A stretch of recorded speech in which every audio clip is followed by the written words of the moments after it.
Olá, queridos, sejam muito bem-vindos ao nosso canal Atraídos pela Palavra de Deus.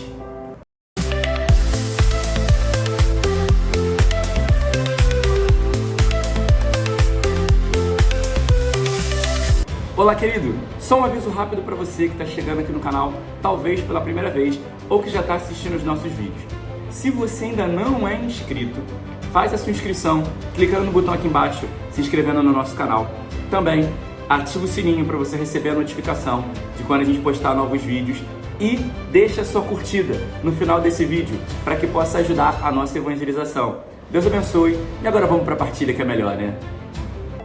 É muito bom ter você aqui com a gente, é muito bom poder partilhar com você a palavra de Deus, o Evangelho que é o sentido e a alegria das nossas vidas. Então, hoje, nessa quinta-feira, dentro desse tempo da Quaresma, então, a primeira leitura do livro do Êxodo, que vai dizer para nós que Moisés, o contexto dessa leitura, Moisés estava no alto do monte com Deus, ele havia subido para ter com Deus, para falar com Deus, mas ele acabou demorando um pouco e o povo se deixou levar pela impaciência, o povo se impacientou, feio, né? Mas o povo ficou impaciente, achando que Moisés tinha morrido lá em cima e não voltaria. Então eles queriam um Deus para adorar. Na verdade, o povo perdeu a sua referência, porque Moisés era quem colocava o povo de volta nos trilhos, era quem colocava o povo de volta nos eixos. E com a ausência de Moisés, o povo ficou sem uma referência. E sem referência, pela demora de Moisés, então aqui tem duas coisas. Uma, o povo estava sem referência, que toda comunidade precisa de um pastor, né? Nós somos ovelhas e precisamos de um pastor. Então precisamos sempre da figura do sacerdote, que é aquele que vai nos pastorear, nos direcionar, nos conduzir. Moisés era o sacerdote daquela comunidade. E também, a demora de Moisés, o povo não soube esperar. A espera, ela é muito difícil. E aí a espera, ela tem uma consequência de matar a fé. Porque quando Moisés demorou, o povo não soube esperar e abandonaram a fé. E cataram ouros e brincos e tudo e começaram a fazer um bezerro de ouro para adorar. Olha a cabeça das pessoas. O não saber esperar o tempo, a angustia. É igual muitas vezes a gente está num determinado lugar e fala pra gente, vamos fazer silêncio, no momento de oração, fazer um silêncio de escuta. Passa 30 segundos, a gente já está inquieto, já começa a se balançar, já não consegue ficar em silêncio, já quer falar, já quer fazer alguma coisa. Então a gente não sabe esperar as demoras, não sabe silenciar, não sabe parar para escutar. Não sabe parar para escutar a Deus, no caso. A gente quer ir tudo no imediato, na hora que a gente quer. Só que tudo isso, a experiência de fé, ela é uma experiência de parar, de abandonar-se e de permanecer com Deus. Então a nossa fé também é uma fé de espera. É uma fé chamada expectante, que é uma fé que espera em Deus. E espera o tempo que for, espera quanto for necessário, porque também somos provados nessa perseverança. E o povo aqui na primeira leitura ficou reprovado na perseverança. Destaco também que quando eles fizeram o bezerro de ouro, olha a contrariedade no que eles fizeram. O povo, quando faz o bezerro de ouro, eles vão adorar esse bezerro, então vão gastar tempo com ele, ok, mas vão também oferecer sacrifícios. Ou seja, eles estavam oferecendo sacrifícios a um Deus fundido de metal e não eram capazes de sacrificar a si mesmos pela espera. Por isso que o Senhor diz tanto nas leituras, em outros momentos que a gente viu nesses dias, que Ele quer não o sacrifício de animais, mas o sacrifício do coração. Porque oferecer sacrifícios de animais é fácil, né? Eles iam lá e ofereciam.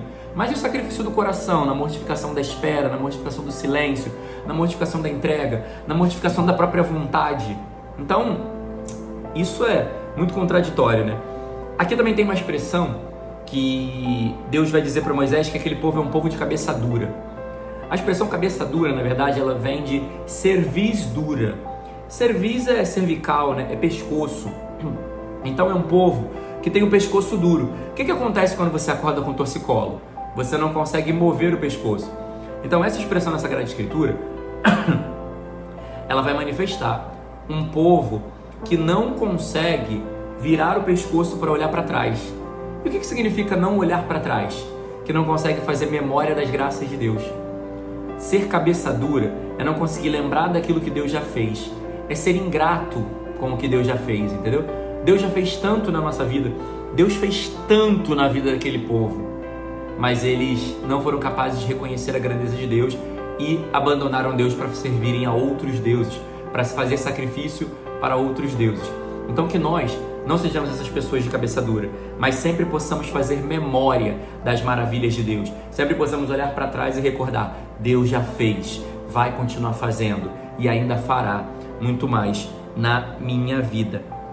E aí Deus resolve que vai acabar com aquele povo e só vai salvar Moisés, porque Moisés era o único que era fiel. Mas aí Moisés começa a barganhar com Deus.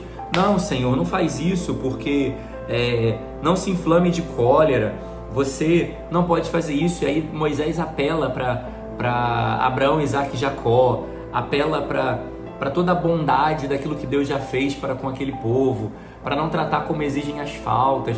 Então é interessante, porque nesse pedaço do texto vai mostrar como se Moisés estivesse ensinando a Deus. É porque o texto quer mostrar que Moisés era um cara tão bom, que ele era tão íntimo de Deus, que ele conseguia barganhar com Deus pelo povo. Então assim, isso mostra o nível de intimidade que Moisés tinha com Deus. Porque muitos, quando Deus falasse que iria destruir, ainda mais dizendo que Moisés não ia, não, eu vou destruir todo mundo, mas você vai ficar bem. Moisés poderia ter falado: beleza, eu sou bom, vou me preocupar com o quê? Mas Moisés era tão bom, que ele foi barganhar com Deus, pedir a Deus para que perdoasse aquele povo. Perdoa esse povo, a Deus, porque tu és também um Deus misericordioso. E aí Moisés apela para Deus, pensando também no povo, porque Moisés, apesar daquele povo dar tanto trabalho para Moisés amava tanto aquele povo, que ele foi capaz de barganhar com Deus por eles. E aí isso é muito bonito, porque tem tanta gente difícil na nossa vida, tem tanta gente que não valeria a pena. Moisés poderia ter dito: essa gente não vale a pena mesmo, deixa morrer. Mas Moisés amava tanto aquele povo, percebeu que aquele povo valia tanto a pena, que ele pede a Deus para que perdoe aquele povo. E aí isso vai já se emaranhando com o salmo responsorial, que vai dizer: lembrai-vos de nós, ó Senhor, segundo o amor para com o vosso povo. Porque Moisés também vai trazer esse elemento. Mas Deus, tu não é amor. Amor não destrói. Amor perdoa, amor dá uma nova chance. Então é como se Moisés estivesse ensinando para Deus, Mas ele não está ensinando para Deus, ele só está... O contexto desse texto fala que Moisés já aprendeu tudo isso de Deus. Moisés já conheceu verdadeiramente o mais profundo de Deus. Então ele pode trazer e falar sobre isso. E aí eu e você, nós já conhecemos o profundo de Deus e somos íntimos dele? Para sermos tão francos e sinceros diante de Deus? Trazermos verdades tão profundas diante de Deus? Porque é esse caminho que Deus quer nos conduzir. Deus quer conduzir a cada um de nós através da sua palavra, através da oração, a uma intimidade com Ele. Nós precisamos desejar e fazer da nossa vida uma vida também de intimidade com Deus, de chegar ao ponto de falar para Deus: Deus, mas e a minha vida, e a minha luta aqui, isso aqui que está acontecendo? Você não fez uma promessa? Isso aqui. Mas a gente vai: Deus sabe, a gente fica naquela bobeirinha, sabe? Então a gente precisa ir além e ter intimidade com Deus, diálogo face a face, falar a verdade com Deus e levar esse movimento para a nossa vida com Ele. O Evangelho, a gente ainda está na repercussão da cura daquele homem lá na piscina de Betesda. Então hoje, aqui no contexto, nosso Senhor vai começar a dizer que quem fala muito não vale de nada, que o mais importante é mostrar com a vida, porque quando alguém fala, ele diz assim: se eu falo de mim, não faz diferença, mas se outro fala, por que significa isso, se o outro fala? Porque o outro que está falando, ele está falando de algo que ele experimentou de mim. Então, o outro não está falando porque quando eu falo de mim, por exemplo, se eu falar assim: eu sou uma pessoa muito chata, beleza, mas alguém já experimentou alguma chatice minha? Agora, quando alguém fala, ele é chato, isso é produto de uma experiência que alguém fez, que alguém falou, alguém experimentou isso de mim. Então é muito mais importante que os outros falem de nós. E se a gente for parar para escutar? Se a gente for parar para escutar os outros, o que os outros estão falando de nós? Se a gente for parar para escutar as pessoas, será que as pessoas vão dizer coisas boas de nós? Será que as pessoas vão ter uma experiência boa de Deus de nós? Será que as pessoas vão ter uma experiência frutuosa da nossa vida? Porque é isso que vai importar e contar. O quanto a minha vida foi frutuosa para o outro, enquanto a minha vida foi instrumento para o outro. Isso é o que nós devemos buscar no dia a dia. Às vezes a gente está se preocupando em falar demais e ser menos, e viver menos as coisas. Também vai dizer que o Senhor está falando tudo aquilo porque Ele quer a salvação. Porque a preocupação maior de Deus para cada um de nós é com a nossa salvação. Deus Ele fez tudo pela nossa salvação. E agora Ele espera que nós façamos também a nossa parte. Que nós tenhamos a nossa luta, que nós tenhamos o nosso sacrifício diário, que nós tenhamos o nosso compromisso de lutar, de buscar a nossa própria salvação. E aí Ele vai dizer que tinham pessoas que João era como uma lâmpada acesa, mas a brilhar. Mas as pessoas não se alegraram com a luz que era João. Porque muitas vezes a luz incomoda, né? Quando você está dirigindo, às vezes, e o sol está de frente, a luz do sol incomoda os olhos. E assim também era a vida de João. Porque João tinha um brilho de Deus tão forte que ele incomodava as pessoas. As pessoas ficavam incomodadas com a verdade que João falava. Vai dizer lá no texto de Herodes. Herodes gostava de ouvi-lo, mas ficava envergonhado com o que ele dizia. Porque João falava a verdade do pecado de Herodes. E ao ponto daquela mulher tramar a morte dele. Porque a luz, ela incomoda quem está nas trevas. A luz, ela incomoda quem não quer ter comunhão com a luz. Mas está tudo bem, essa é a nossa vida, esse é o nosso caminho. E aí, nosso Senhor vai dizer que as obras que Ele faz dão testemunho dele mostrando que o Pai o enviou. Então, ou seja, aquilo que Ele faz não é para Ele mesmo nem por Ele mesmo, mas é para dar testemunho do Pai que o enviou. Então também na minha vida e na sua vida, aquilo que fazemos não é para nos exaltar, não é para que eu apareça, mas é para manifestar a glória de Deus. As nossas missões, a evangelização, a minha pregação, o meu sorriso, o meu acolher, o meu servir. Quantas vezes a gente vê pessoas servindo a Deus, mas para se promover, servem a Deus, mas querem servir a Deus para serem vistas, para serem lembradas, para serem prestigiadas e aplaudidas. Mas a minha vida, o meu serviço, o meu ministério é para que Deus seja conhecido, é para que o nome do Senhor seja exaltado. Então essa é a minha missão. A minha missão e a minha vida são para exaltar o nome do Senhor. E aí também nosso Senhor vai criticar, só para variar, né? Criticar os fariseus, porque eles estudam, mas não aplicam as escrituras na vida.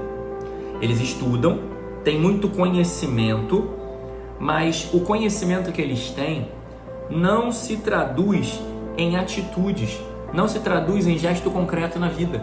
Então, ou seja, eles têm muita coisa na cabeça, muita informação, mas essa informação não os transforma, essa informação não os muda, essa informação não os leva a avançar, essa informação não está os convertendo, não está mudando. Então, não vale de nada, não vale absolutamente para nada. E aí, também,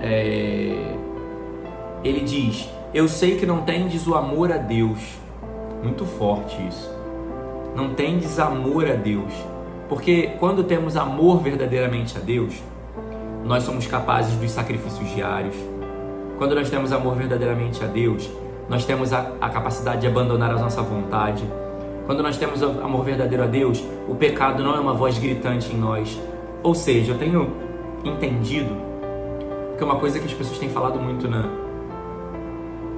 em geral no dia de hoje é sobre a preguiça, né? Tá todo mundo muito preguiçoso, muito cansado.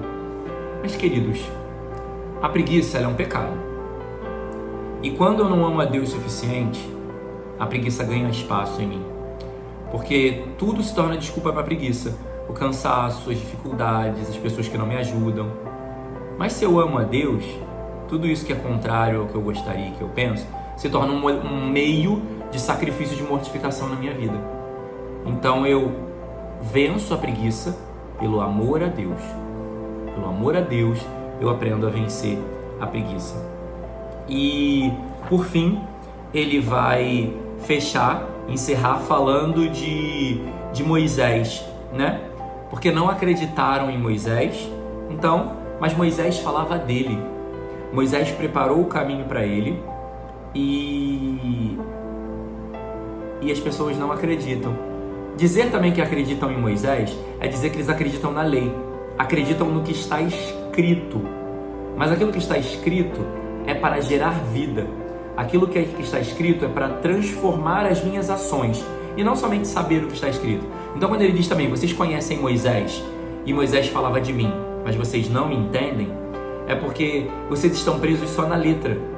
E quantas vezes nós não estamos presos só à letra, a um preceito, a uma coisa que me disseram, mas eu não vivo aquilo, eu não sei o porquê, eu não me aprofundo. Então nós precisamos, queridos, buscar não só conhecer, mas aplicar na vida. O conhecimento deve me ajudar a viver melhor. Então eu conheço o que é a vida cristã, que a maioria de nós não conhecemos, para viver melhor a vida cristã.